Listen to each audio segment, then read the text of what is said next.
Welcome to this final video for Module 3B of MCT 450 Advanced Mechanics. In this video, we will consider stress concentrations and stress in pressurized cylinders. Most machine parts are not simply straight continuous beams. They have a variety of features that include changes in size, corner radii, holes, slots, O-ring grooves, as well as other features. Whenever features such as these are present, the result is a disruption in the flow of stress in the body, with concentrations often localized at said features.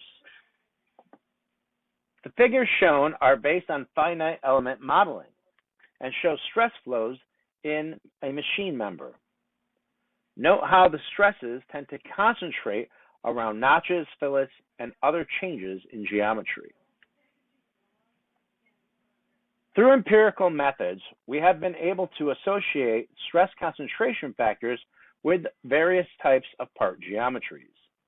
These factors are effectively stress multipliers that increase the calculated stress value by some amount.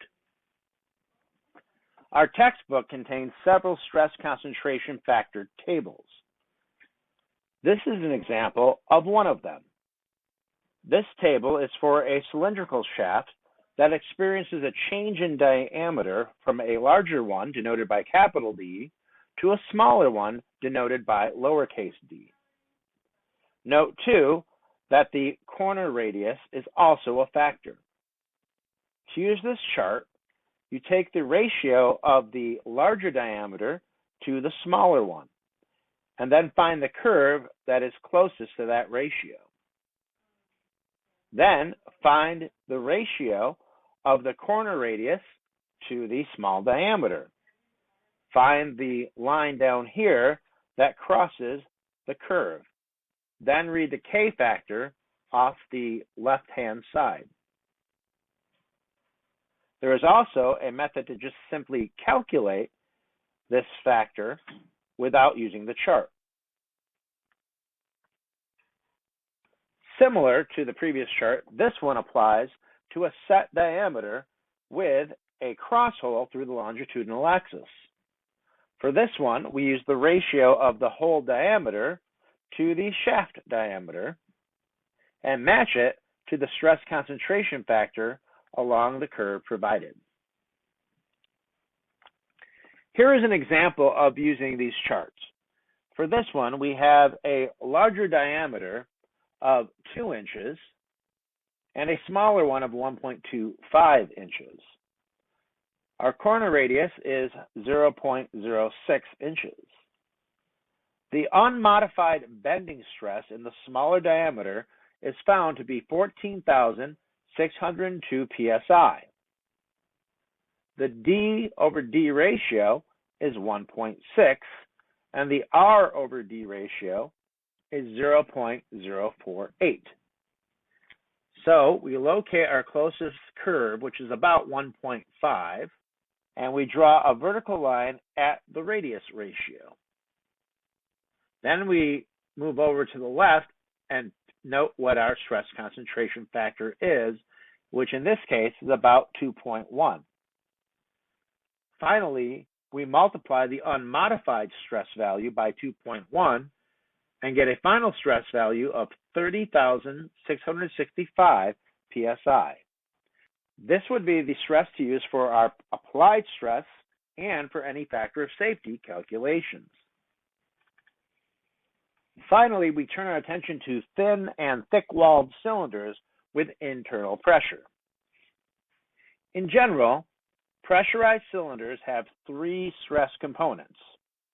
There's the hoop stress, which is also called the circumferential or tangential stress, and that flows around the central axis of the cylinder. The longitudinal stress, also known as the axial stress, flows along the length of the vessel. And the radial stress originates from the central axis and flows perpendicularly to the inside walls of the tank. When we consider the wall thickness of the cylinder and compare it to the internal radius, and find that the ratio is less than 0.1, we know we can consider this a thin-walled tank. Thin-walled tanks are quite common in industrial applications. For thin-walled tanks, the radial stress can be ignored. Thus, we are left with the tangential stress, which is the internal pressure times the internal radius divided by the wall thickness, and the axial stress, which is the internal pressure times the internal radius divided by 2 times the wall thickness. In the rare case of a thick-walled cylinder, the radial stress as well as the differences between inner and outer radius must be taken into account. For this setup, the radial stress is equal and opposite to the internal pressure. The tangential stress is the internal pressure times the sum of the squares of the outer and inner radii divided by the difference between the squares of the outer and inner radii. The axial stress is the internal pressure times the square of the inner radius divided by the difference between the squares of the outer and inner radii. Here is a sample problem from the FE exam that's related to pressure vessels. It tells us that an air cylinder has an internal pressure of 850 kilopascals. The cylinder wall thickness is 6 millimeters, and the internal radius is 0.175 meters.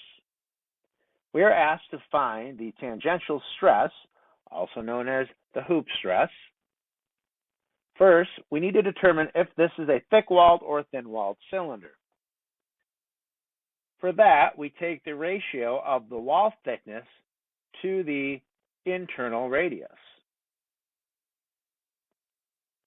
Put both measurements in meters to do this. So we have 0.006 meters divided by 0.175 meters, which equals 0.034, and that's well under 0.1.